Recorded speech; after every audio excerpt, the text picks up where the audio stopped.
고정되어 있지는 않다는 거예요. 있는 일이 그 죽으면 없어지는 거 아닙니까? 그 말하는 것이지 없다고 해서는. 그러니까 괜히 없다고만 자꾸 그러니까 말이지. 보통 상식을 가진 사람은 믿을 수가 없는 소리라. 왜 있는데 없다 그러냐 이 말이야. 이거는 실체가 없다 이 말이야. 변하는 것이다. 재행은 무상이기 때문에 그러한 것이 분명히 가지고 있는 겁니다. 그렇잖아요. 영원한 존재는 없죠. 그러니까 부처님이 실체가 없다 소리예요. 아미타 부처님이 실체가 없고 비로자나도 실체가 없고 이게 비로자나가 수천 가지로 변할 수가 있는 거라. 실체가 없으니까 마음대로 변한 거야. 성질은 있어도 형태가 없으니 고정된 형태가 없다 이 말이야. 그런데 우리는 비로자나 부처님이 이러고 계시거나 이러고 계시면 그분이 비로자나만 말하면 비로자나가 그것뿐이에요. 이거는 뭔데? 예? 근데 그렇게 공사상에 투철하지 못하고 불교를 하기 때문에 법화경도 이해를 못하는 거예요. 그래서 이제 그 사람들은 그쪽 얘기를 자꾸 하는 거죠. 본불 있다 그래가지고 이제 서가모니 부처님은 썩은 부처고 본불이 이제 있어서 법화경을 하는 사람은 본불 믿어야지 서가모니를 믿어서는 안 된다. 그따위 망발을 하고 있으니까 이 뭐 법화경도 아니고 죽도밥도 아니고 그래요. 우리가 흔히들 말할 때 자꾸 남을 내 까는 소리 같습니다만 원불교가 불교인 줄 알면 착각하면 안 됩니다. 원불교는 불교 아니에요. 서가모니 부처님을 인정하지 않은 건 불교가 아닙니다. 고불미생전에 이런 상이라 그랬다 해가지고 이런 동그란 상 하나 그려놓고 있거든요. 그게 불교인 줄 아세요? 천만의 말씀. 그 문제가 달라요. 서가모니 부처님을 인정하지 않은 건 불교가 아닙니다. 일본도 마찬가지. 법화경을 하되 그 사람들은 완전히 서가모니 부처님을 인정을 안 하고 일련대사가 부처라고 보면은 그는 불교가 아닌 거나 마찬가지 아니에요. 누가 원불교 교주가 누구예요? 원불교 교주는 소태산입니다. 박원빈이라는 사람. 박중빈이. 박중빈은 그분이 부처라. 어? 그게 이제 더 좀 더 나아가서 지금 여러분이 잘 아시는 소위 대순진리에 미륵이 재생한 것 아니에요. 어? 재탄했다. 그래가지고 증산이나 강증산이라는 사람이 미륵이다. 왔다. 그러니까 불교는 3000년 뒤에 썩어버렸고 이제는 그것도 세다. 똑같은 논리란 말이지 그게. 그거나 저거나 다를 거 뭐 있어요. 근데 우리는 어찌됐든 서가모니 부처님을 이제 교고조로 삼고 우리가 지금 그 가르침에 의해서 살아가는 거 아닙니까? 이제 그런 거에서 우리가 크게 차이를 느껴야 되는데 서가모니 부처님도 실체가 없으니까 사라졌죠. 그렇죠? 그런데 우리 이제 그런 걸 모르고 있고 더 나가면은 우리가 가장 최고 법문이라는 그 이치를 알게 되죠. 그럼 서가모니 부처님 어디 갔어요? 아시는 분? 네? 서가모니 부처님 어디 계신 줄 아시는 분? 그러니까 불교를 다 아직까지 한참 걸리는 거예요. 원효대에서 어디 갔죠? 그 전부 다 실체가 있는 줄 알고 있기 때문에 착각을 하고 있는 겁니다. 원효대에서 어디 갔어요? 서가모니 어디 있고. 근데 그것을 대답을 못하는 거 보면은 아직까지 그 공사상에 투철하지 못하라는 얘기가. 그건 나중에 우리 공부하면서 해봅시다. 참 그게 재밌는 게 불교입니다, 이게. 그러니까 우리들은 그러한 것을 입으로만, 이렇게 반야심경도 제대로만 번역이 되었고 그걸 쭉 읽었으면은 대충 알아들을 거 아닙니까? 실체가 없다, 실체가 없다. 그렇게만 우리가 배워도 되는데 무조건 눈도 크도 없고, 뭣도 없다. 그러니까 없다. 그러니까, 있는데 없다고 또 믿을 수가 없다. 그러니까 자꾸 어렵다, 이 말이라. 그게 아니라 없는 거는 실체가 없을 따름이지 없는 건 아닙니다. 그래서 우리가 공가중, 저희 공을 통해서, 가를 통해서 공을 보는 걸 중이라 그래요. 그래서 이 상관삼재법이라. 그러죠? 그래서 이제 쌍자쌍조라는 말도 그래서 나온 소리예요. 다 이 법화경에서 나온 소리입니다. 현태학에서. 그러니까 성철 스님도 많이 그 쌍자쌍조에 대해서 말씀을 많이 했거든요. 양변을 버리면 두 개를 다 볼 수 있다. 그런 소리가 한쪽에 치우치지 마라 소리라. 공에도 치우치지 말고 가에도 치우치지 마라. 그런 소리거든요. 두 개가 같이 있기 때문에 상징하고 있다. 즉 공이 가요, 가가 공이기 때문에. 근데 쉬운 말로 악과 선은 한테 붙어 있는 겁니다. 악 따로 선 따로 있다고 생각하면 큰 잘못이에요. 그래서 우리가 이제 내가 오늘 이 자리가 반야심경 자리가 아닙니다만은 더러운 것도 깨끗한 것도 없는 것이 아니라 그 더러운 것과 깨끗한 함께 있는 거라. 함께 깨끗하다고 탁 구별한 것도 없고 더럽다고 구별한 것도 없는 것이다. 더러운 것이 곧 깨끗함이요, 깨끗함이 곧 더러운 것이다. 그런 소리예요. 어렁트렁 같지만 사실이 그겁니다. 깨끗함 속에 더러움이 있다 이거라. 이 더러운 속에 깨끗함이 있다 그 소리 아니에요. 이 속에 불성이 있다 그러면 이 더러운 것 속에 불성이 있다 소리라. 지금 불성 속에도 더러움이 있다 그 소리거든요. 그게 그래야 부처님도 십법계가 존재한다. 그래야지 이 불교가 논리가 성립되는 건데 깨끗함도 없다 더러운 것도 하니까 뭐 이건 뭐 흐렁멍텅한 걸로 생각하면 큰일 나요. 그러니까 그걸 구별을 잘해주고 번역을 잘했어야만이 사실은 제대로 전해지는데 그렇지 않고 하니까 부처님은 대부분 보살들 보면 부처님은 다 맑아질 대로 맑아져갖고 티끌 하나도 없었다고 그렇게 생각한다면 그건 잘못된 거예요. 절대로 없어지는 거 아니에요.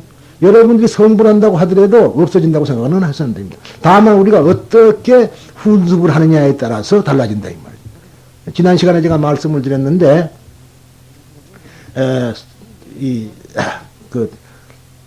여기 뭡니까 우이동 도선사에 있던 청담 스님은 서원을 세우기를 화 안 내기를 서원을 세웠거든요. 그래가지고 어떤 경우도 화를 안 냈습니다. 그러니까 젊은 스님들이 와서 뺨을 때리고 그랬어요. 근데 화를 안 냈어. 그것이 거의 서원이라. 그래서 결국 왜냐하면 한 번 참아 두 번 참아 나중에는 우리 말로 만성이 되고서는 화를 안 낸다 이 말. 그러면은 그분은 지옥을 안 가는 거죠. 화 낼 때마다 지옥이니까. 그런 겁니다. 그런 것이 바로 불교의 참모습이지 뭘 닦으면 아무것도 없어진다. 그런 거는 절대 말이 안 되는 거예요. 이거는 차츰 우리가 공부하면서 해보고요. 오늘은 그런 이야기 할 자리가 아니니까 그래서 이렇게 세 가지가 있었다는 것을 이야기 드립니다. 그리고 즉 이러면 이 세 가지 것을 산스크리트 원전과 비교해 보기로 하면은요. 전품묘법연화경의 서문을 보면 법화경의 한역 재본에 관해 흥미있는 문헌학적인 기사가 있다. 옛날 도낭의 사문 축법호 진무세의 정부파를 번역했다. 후진의 용흥은 다시 나스백에 청하여 묘법연화를 번역했다. 두 역을 고험해 보면은 분명히 일본이 아니다. 책이 하나가 아니다. 그 소리입니다. 일본이 아니다. 호는 축법호는 다라의 입과 흡사하고 다라본 흡사하고 습은 구자의 문과 비슷하다. 그런데 이렇게 어떻게 전해지냐 하면은 묘법연화경을 서역에서 구자나라에서 번역을 한 것을 다시 번역한 거예요. 묘법연화경은 법화경을 서역에서 번역했던 것을 다시 번역을 하니까 문장도 아름답고 이해가 쉬웠다니 말이에요. 그걸 좀 지적하고 있습니다.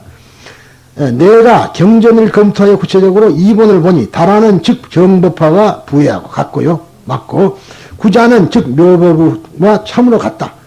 호우 엽은 빠진 것을 채워보탤 것이 있고 스부 글은 오히려 빠진 것이 없다. 그리고 호에 빠진 곳은 보문품 개이고 습에 빠진 곳은 약조품 후반과 부르나 및 법사품 등의 초우 제바달다품과 보문품 개이다. 개성이 틀리다 이 말이죠.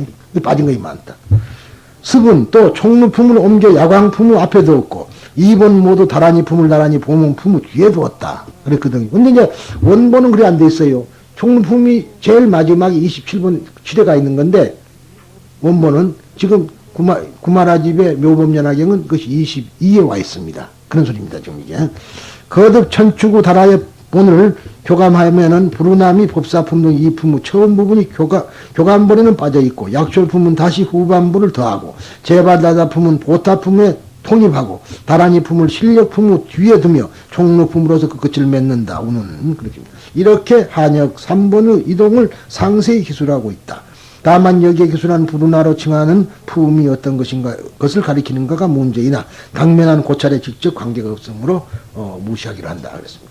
이 천품묘법화는 묘법화의 영문에 따르면서 그 기문에 서술한 것처럼 교감범에 따라 묘법화에 빠진 부분을 보충하여 제바달다품을 보타품 속에 편입시키고 다라니품 및 총루품의 위치를 변경시키고 있으나 그 결과는 현행 네팔 소전의 산스크리트의 원전과 일치하고 있다. 이것이 전품묘법연화경입니다. 전품묘법연화경에는 보면은 약조품도 길어요. 그리고 그러니까 지금 묘법연화경에 없는 부분이 상당히 많습니다. 그리고 제가 이번 강의할 때는 그걸 전부 다 여러분들한테 좀 소개를 해드릴까.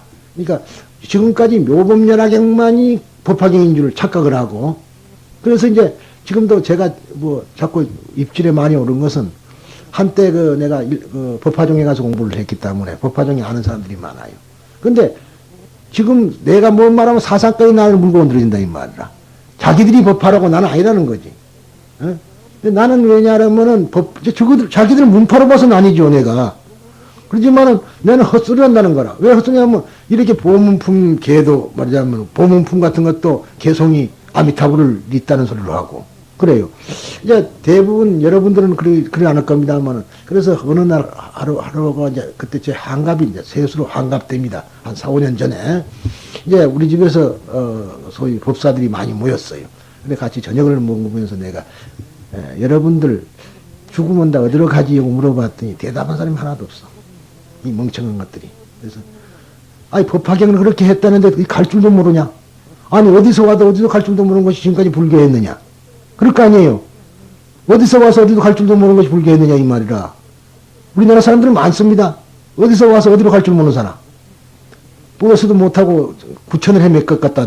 불쌍하다, 이 말이지.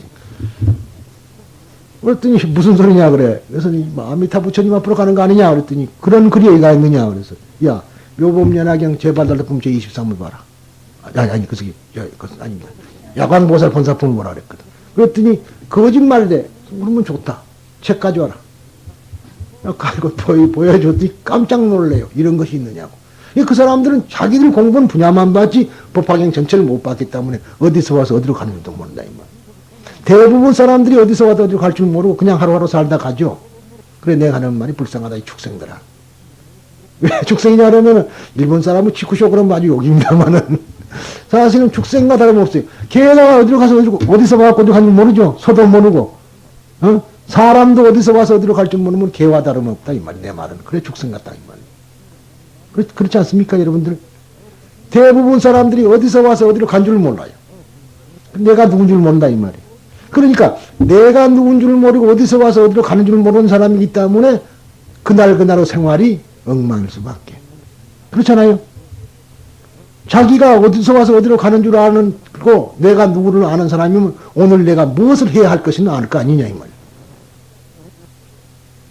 우리나라 사람들은 모르는 사람 많습니다. 그런데도 그런 거는 가르칠 생각도 없고 어려우니까 그냥 절에 와서 절만 하고 가면 되는 거지. 어디서 와서 어디 갈 건 뭐 있어요. 그것이 문제가 있는 거죠.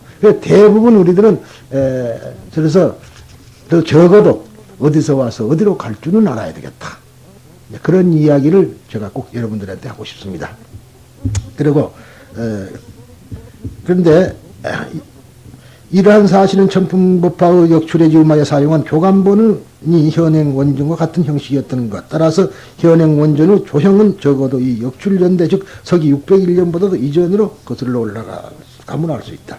다음에 천품법화의 서기사에서 중요한 것은 두 역을 고음하면 분명히 일본이 아니다. 그렇게 한 거요. 호역은 다라의 입에 비슷하고 습은 구자의 문에 비슷하다고 기술하고 있는 점이다. 이건 아까도 말씀을 드렸습니다만 이것을 정법화와 묘법화의 원전이 각각 전하는 바가 다른 것을 지적한 것으로서 현재 우리들이 이 두 가지의 역본과 산스크리트의 원전을 비교해 보아도 정법화 쪽이 묘법화보다 가까운 것이 알려져 그 지적이 바른 것이 인정된다. 다만 정법화는 상당히 어렵고 빡빡하여 읽고 이해하기가 곤란한 것이 흠이면 흠이라 할 수 있다. 이와 같이 정법화에 비해서 묘법화는 교학적으로 즉 천태대사 지가 조직한 천태교학의 기본 경전으로 또 일반적으로는 광신적인 법화경 그 자체의 신앙 경전으로 널리 독송되고 좋은 도리를 연구하여 온 것은 이미 알려진 바와 같다. 그 근본적인 이유는 구마라 지바가 중국 불교사에 펼친 역할과 더불어 영향을 끼친 바가 컸기 때문이다. 그와 동시에 그는 역출된 문장이 읽기 쉽고 이해하기 쉬워야 한다는 것을 첫째 목표로 했기 때문에 구마라 지바의 묘법연화경이 널리 읽히는데 큰 힘이 되었다고 생각한다. 그러니까 그 문장이 수려한 것만은 사실입니다.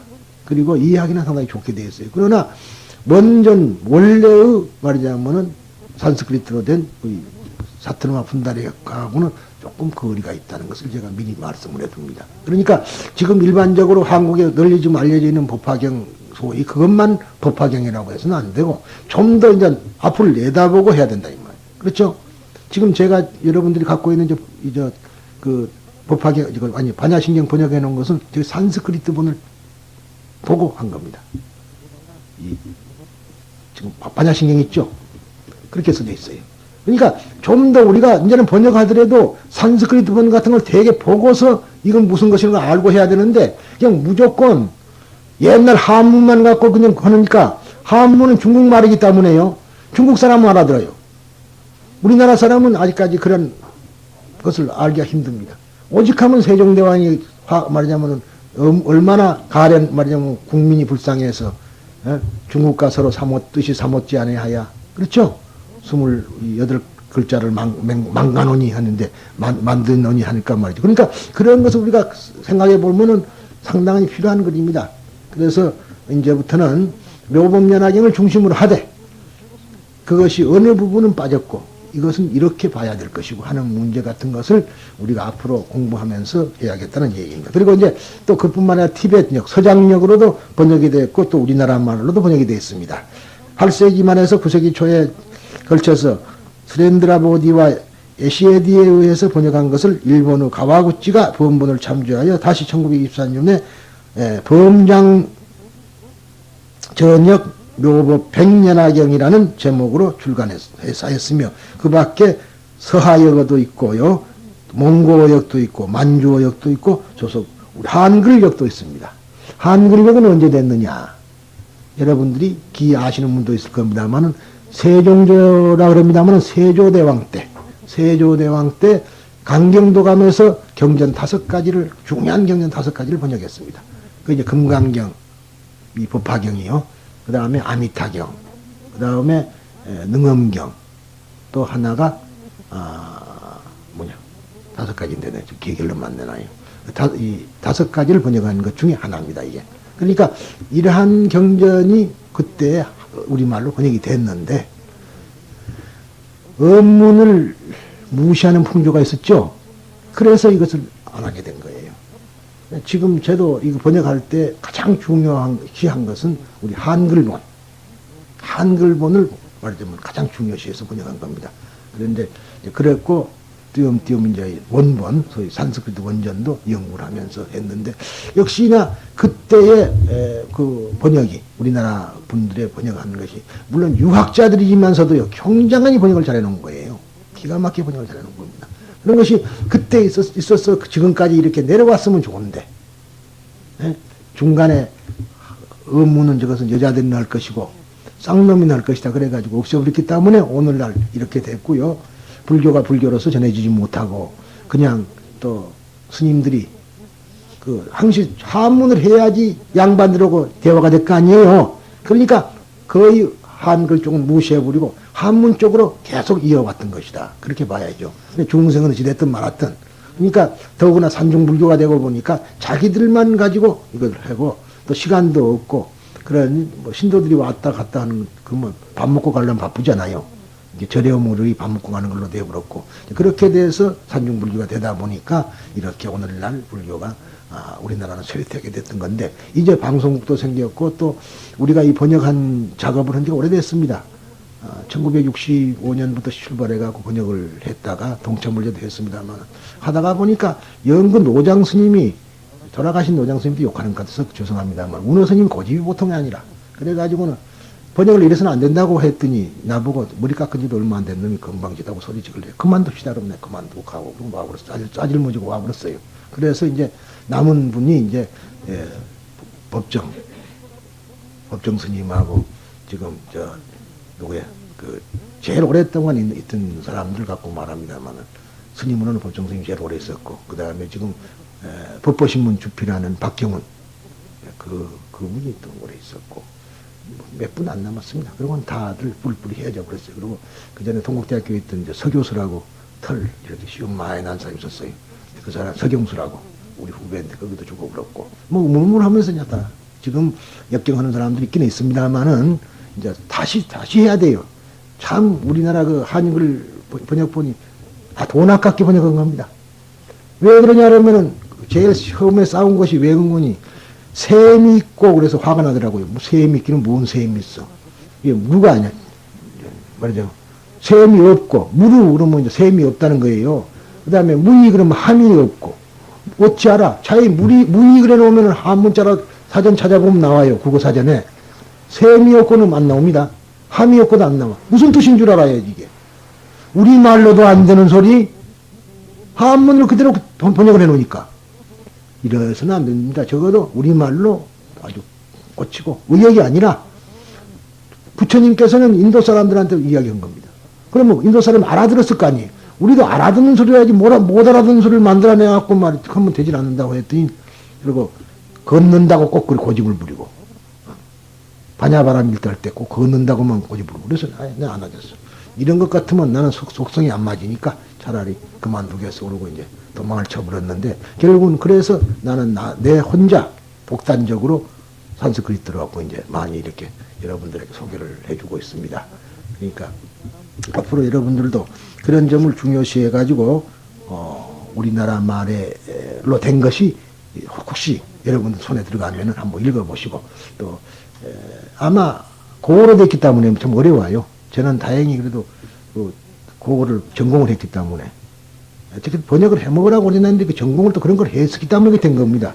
그리고 사학을 서울대학교에서 역사학을 4년을 했고 대학원에 가가지고 그걸 했거든. 그러니까 어떻게 이상하게 흘러온 것이 이렇게 됐다 그런 얘기예요. 그래서 다행히 좀 쉬웠던 얘기입니다. 그리고 이제 뭐 학교 다닐 때 그때만 하더라도 서울대학교는 고등학교지 거의 뭐 완전히 그러니까 영어 같은 것도 그냥 슬슬 했던 게 좀 참고가 됐고 뭐 등등으로 여러 가지 그렇게 돼서 지금 하고 있습니다. 그리고 이제 여기서 한 가지 또 중요한 것이 있습니다. 법화경 그러면 정문과 본문을 나누는 것이 보통입니다. 그런데 쉽게 말하자면은 천태종 소위경전 묘범연화경은 7권 즉 일본에는 8권입니다. 28품으로 된 방대한 경전이고 한문자로는 흔히들 69,380넉자라 그럽니다. 정확하지는 못해요. 근데 69384 한문으로는요. 그런데 이와 같이 큰 경전이기 때문에 그 모두를 읽고 이해한다는 것은 매우 어려운 일이다. 그리하여 천태대사 지인은 아래와 같이 해석했다. 그 방법과 요령에 따른 내용은 다음과 같다. 즉 첫째 제1장 서품은 서분에 해당하고 둘째 제2장 반평품에서 17장 분별공덕품 19행째의 개송일일까지를 정종분이라 하며 부처님의 진실한 가르침을 설하신 본문이다. 이걸 보고 본문이라고 합니다. 셋째, 그 이후 나머지 부분은 유통분이라 하여 후세의 법화경을 유포 전수시키기 위해 설한 것이다. 또 부처님의 생각하신 바를 따라 경전을 살펴보면 정문과 본문으로 나눠져 있다. 즉 제1장 서품에서 14장 안락행품까지를 정문이라고 합니다. 그리고 나머지 14품에서 본문, 나머지 14품, 즉 15에서부터 28까지 14가 본문입니다. 그런데 이 정문 본문이라는 천태대사가 붙인 명칭이며 경전 가운데 사용되는 말은 아닙니다. 그런 말은 없습니다. 다만 천태대사가 정문이다 본문이다 그러고 이렇게 구별한 겁니다. 그런데 간단히 말하면 본이란 근본이란 뜻으로서 본적지와 같은 것이고 적은 흔적이라는 뜻으로서 주소지와 같은 뜻이다. 본문은 가르치는 사람, 즉 부처님의 사실을 밝히고 정문은 가르침을 받는 사람의 이익을 다한다. 그렇게 돼 있어요. 그런데 이 법화경 전 28품의 전반 14품, 즉 정문은 부처님께서 자신이 깨달으신 제법실상, 즉 대우주간에 있는 참다운 진리를 가르쳐서 가르침을 받는 중생에게도 부처님과 똑같은 깨달음을 얻게 하여 광대무변한 이익을 주시려고 설하신 것이며 후반의 14품 즉 본문에서는 정문에서 가르치지 않았던 부처님의 본체를 뚜렷이 밝혀 아주 참되고 공명정대한 부처님의 경계를 표시하고 있다. 그러니까 이제 본문이라 그러면은 주로 아까 본적지라 그랬는데 부처님이 그 본체를 밝힌 겁니다. 그리고 이제 이 정문이라 그러면은 교화하는 중생들에게 부처같은 경지를 가르치기 위해서 하는 것이다. 그런 뜻이에요. 그러니까 이제 본과 적이라는 말은 이것이 다른 데서 유래된 겁니다만은 이렇게 성립사상 관점에서 달리 형태상으로 보면은 제14장 안락행품과 제15장 종주용품과 사이에서 둘로 나누는 것이 중국 이래의 전통적인 해석이다. 특히 천태주의가 전반 14품을 정문, 후반 14품을 본문이라고 부른 이후 이렇게 부르게 된 것이 일반적인 것으로 되었다. 본적이라는 글자의 뜻은 근본과 흔적이라는 의미인데 원래 장자 천운편에 나오는 적, 즉 눈에 보이는 모습으로 나타나 있는 것과 적하는 까닭, 즉 그것을 생각하게 하고 나타나게 하고 있는 근원적인 바탕이라는 데서 유래한다. 그러니까 이제 적이라면 흔적이라는 뜻이니까 말이죠. 간단히 말하면은 달은 하나인데 그 강물마다 달이 하나씩 있죠. 그래서 오린천강지곡이라는 말은 그런 소리죠. 주문강에 달빛이 달이 있다 이 말이에요. 그러니까 본은 하나지만 적은 여럿이다. 그런 말을 화엄경 우리가서 화엄경 자체보다도 그 뭡니까 저기 그 화엄경 그 뭐라 그래요 저 약찬계 나오죠. 말하자면 천백억 화신이 서가모니불이라 비로자나 청전불신 하나고 그러죠. 보는 비로자나라는 소리고 화신은 청강에 있는 달그림자와 같다. 그런 소리라고 보면 됩니다. 이게 간단한 얘기예요. 그러니까 법화경만 갖고 법화를 얘기한다는 건 잘못된 것이라 화엄경 소리만 한 자리면 딱 아는 거죠. 근데 그런 건 더 거슬러 올라가면 이제 뭐 일적다 다적일 그런 소리는 됩니다. 똑같은 소리예요. 일중일제 다적일 소리나 같은 소리거든. 그러니까 어떤 것을 우리가 꿰뚫어 봐버리고 나면은 경전 하나를 꿰뚫어 봐버리고 나면 나중에는 모든 경전이 눈앞에서 다 들어오는 거예요. 팔만대장경을 뭐 번역을 해봤다 해서 나도 조금만 해봐지 단 건 아니거든요. 그런데 공부를 하다 보면은 하나를 딱 규정되니까 그 말이 그 말이고 그 말이 그 말인데 이렇게만 말해놓고 저렇게만 말하고 정말 정신 빠지게 말해놓은 것 뿐이지 하나의 절목에 전부 소리가 알고 보면 전부 한 소리입니다 저게. 그런데 우리들은 전부 분별력을 가지고 이것은 어느 경전에 있더라 이것은 여기 말이다 그렇게만 구별하니까 이것을 전혀 이해가 안 되는 겁니다. 그래서 이렇게 이제 즉 눈에 보이는 것 그러니까 부처님을 적불이라 그래요. 눈에 보이니까 흔적이다 그 말이죠. 이 부처님은 적은 색이라는 말이죠. 색을 통해서 공을 보면 적을 통해서 본을 볼 수 있죠. 그렇잖아요. 흔적을 통해서 본다. 이게 너무 우리가 색에 집착을 하기 때문에 여러분들이 잘 아시는 이야기가 있죠. 어느 그 중국에서는 스님이 추운 겨울날 길을 가다가 보니까 눈보라는 치고 추워서 이제 법당에 갔더라. 이거 허름한 집이 하나 있어서 갑자기 법당이더래. 들어가 봤더니 나무로 된 조성된 부처님이 앉아 계시니까 드러내다가 쪼개서 불을 뗐다 이 말이라. 그랬더니 그런다고 정말로 불 때면 큰일 나죠. 그러지만 이제 말이 그렇다는 얘기예요. 그러니까 그 스님이 와가지고 주지가 와가지고 여보 당신도 스님 모양인데 어떻게 부처님을 불을 뗐느냐 그랬거든. 뭐 이 부처님 서가모니요 그렇다고 그러니까 이렇게 불로 이렇게 저으면서 서가모니 부처님을 다비를 했으면 사리가 나올 텐데. 그 무슨 말인지 아시겠죠? 적에 치우쳐 있다 소리라 이게 지금 모든 것을 물질적 현상에 치우쳐 있다. 즉 색에 치우쳐 있다는 그 소리입니다. 그래서 한 소리예요. 우리는 모든 것을 현상에만 나타나는 것에만 치우쳐 있다 그런 얘기죠. 그래서 우리가 그러지만 원칙은 우리가 쌍차상조한다는 것은 뭐니 이 적을 통해서 공을 보는 겁니다. 본을 보는 거죠. 그렇죠? 이 부처님의 상을 통해서 부처님의 본체를 볼 줄 알아야 된다. 그런 얘기예요. 현재 설법 노사나 그러니까 노사나 부처님이 노사나 부처님이 아닌 줄 알지만 천만의 말씀이라. 보신부를 노사나 그러니까 지금 현재 설법하고 계시지 않습니까? 이놈들아 너희들 다 번뇌를 눌러라. 그러죠? 저걸 그렇게 보았을 때 부처님의 감사를 우리가 느끼고 설법을 들을 수가 있는 것이지. 유정설법만 들으려니까 안 되는 거지. 무정설법을 들을 수 있으면 그야 뭐 세상에 전부가 다 설법을 하고 있는 것인데 우리는 설법 소리만 듣고 큰 스님 소리만 찾아다니니까 깨닫으면 저리 먼 거다. 그런 얘기예요. 설법은 다 하고 있잖아요. 제가 왜 무서다 그런 줄 아세요? 모든 것이 다 설법보니까 말이 필요 없다. 굳이 말로 할 거예요, 그냥. 그러면서 제일 말 많은 사람이 죄입니다. 사실 그래요. 왜냐하면 모든 것이 다 설법을 하는데 우리들은 그 설법 소리를 꼭 어떤 음성으로만 듣고 금강경에도 그렇잖아요. 날 형상이나 음성으로 본다면 너희들 날 잘못 본 것이다. 그 말. 그랬죠. 그 소리가 그러니까 똑같은 한 소리다 이놈 소리가. 그런데 금강경은 금강경만 공부했다고 공부를 하니까 안 되는 거지. 깨트리려고 하면 하나만 제대로 들어도 완전히 알 수 있는 소리예요. 그 소리가 그 소리니까. 그런 이제 그런 거에 되겠습니다. 그래서요.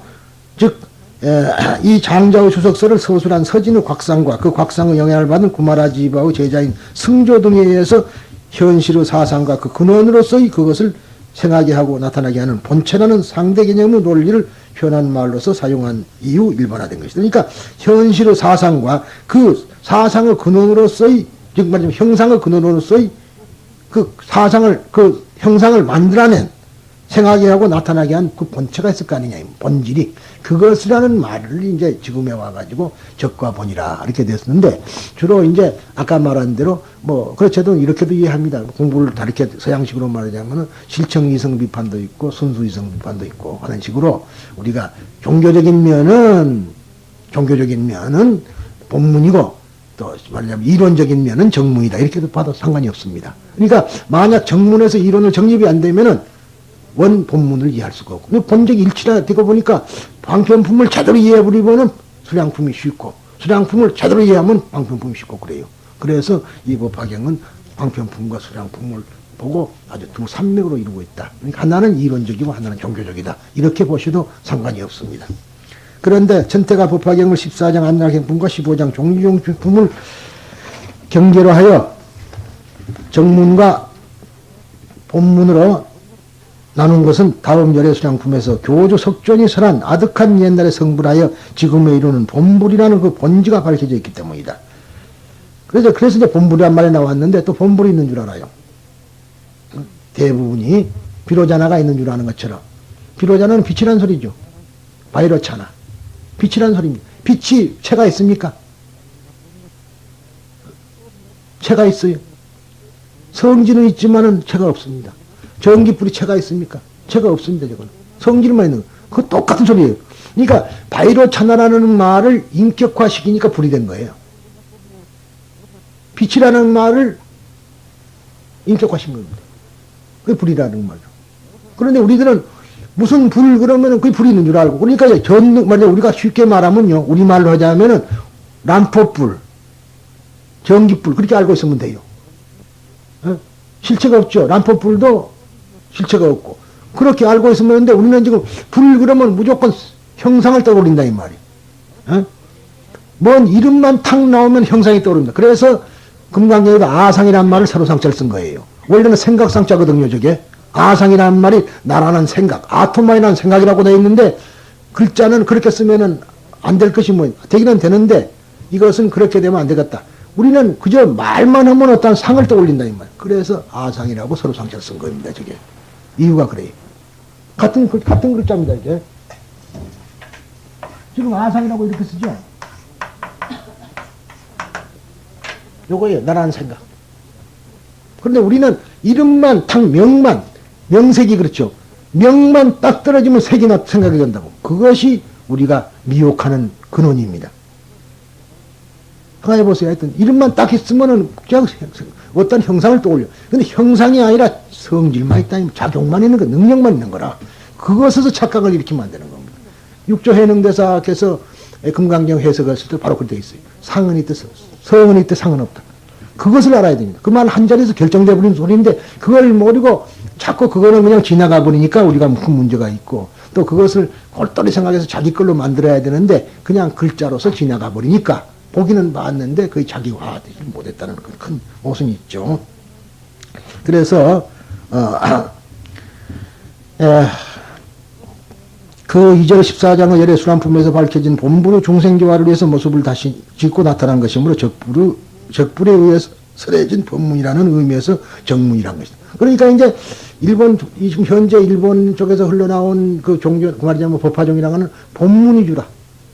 본문. 그러니까 본불만 제일이고 정문은 이거는 아무것도 아니다. 서가모니 부처님은 적불이기 때문에 그 아무것도 아니란 거라. 무슨 말인지 알죠? 심지어 달이 진짜 달을 갖고 믿지 왜 너희들은 강에 떠 있는 달 보고 믿느냐? 그렇게 말하니까 어리석은 중생이 맞거든. 그러니까 서가모니 부처님은 발로 밟아본다, 그 사람들. 같이 가도요, 부처님 손가락 찌르고, 거기 가서 절도 못하게 해요. 절 못하게 합니다, 거기서는. 서가모니 부처님은 절 절대 못해요. 혼나. 그런 것이 현재의 소위 우리나라의 법화종입니다. 법화종. 썩 쓸어서 내가 말을 드릴게요. 싹 쓸어서 아주 얘기해요. 그 사람들은 그거 절대 못하게 합니다.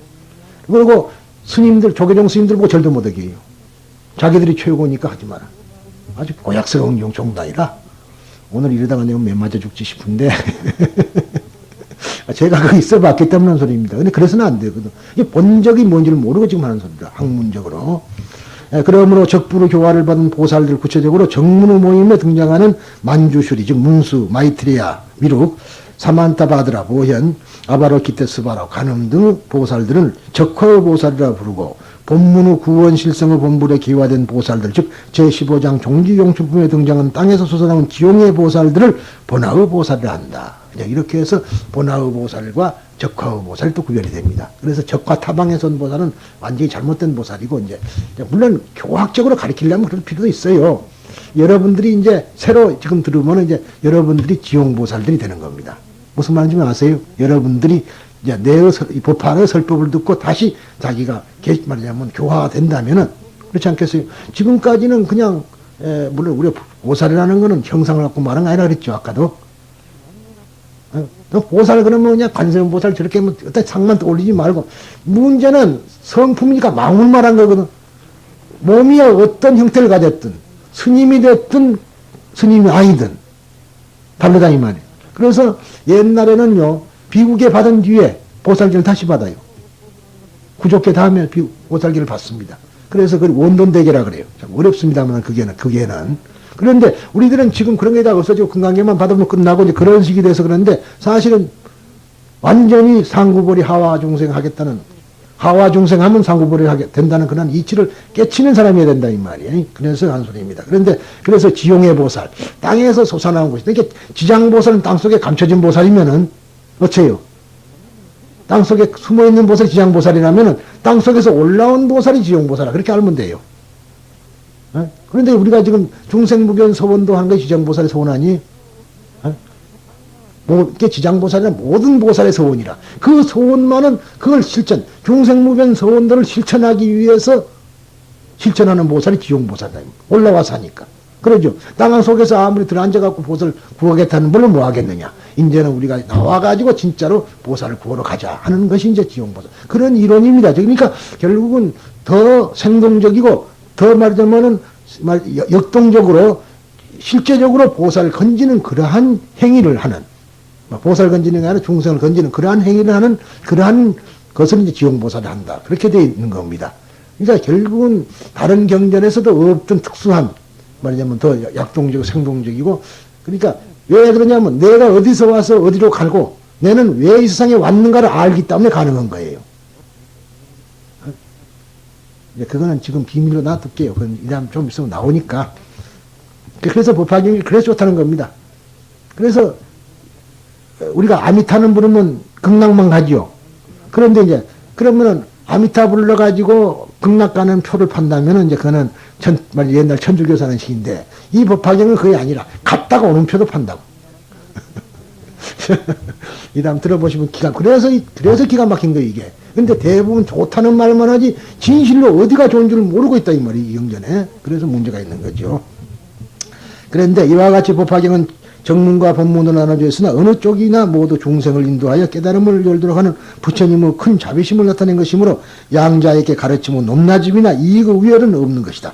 천태대사는 본적 서로 다르다 할지라도 말로는 설명할 수 없는 즉 불가사의한 하나이다라고 말하고 있다. 이를테면 정문에 속한 방편품에는 부처님이 끝까지 파헤친 진리는 이 세상에서 비길 수 없는 가장 높은 것이라 설하여 제법실상의 도리를 나타냈으며 또 본문 가운데의 열애수양품에서는 열애는 삼계의 참모습을 있는 그대로 꿰뚫어 볼 수 있다 라고 설하니 이것 또한 제법실상의 도리를 나타낸 것이다.